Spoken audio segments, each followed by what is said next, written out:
एका पुस्तकाचं प्रकाशन झालं. माझी वारी या नावाचं एक पुस्तक आहे. माननीय एकनाथ शिंदे साहेबांच्या नेतृत्वाखाली जसा उद्योगपती आहे तसा मराठी भाषेचा मंत्री देखील मी आहे. आज मला कोकणीमध्ये आल्यानंतर कळलं की महाराष्ट्राचं खरं साहित्य जपण्याचं काम देखील कोकणी भाषेत करतात.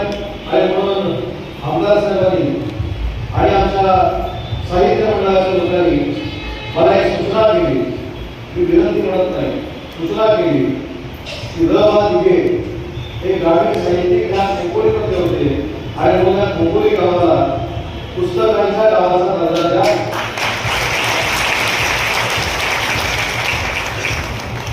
मला असं वाटतं की कोकणी तर सगळ्यातच पुढे मी जाहीर करायला म्हणून काय होतं माझा काळाला झाला म्हणून सांगतो की साहित्य मंडळाने गेले मागणे आणि माननीय माझे मित्र आमदार महेंद्र थोरवे यांनी केली सूचना त्याच्याबद्दल 15 दिवसात कोकणी गावाला पुस्तकाचं नाव मिळण्याचा जी आर नक्की काढला.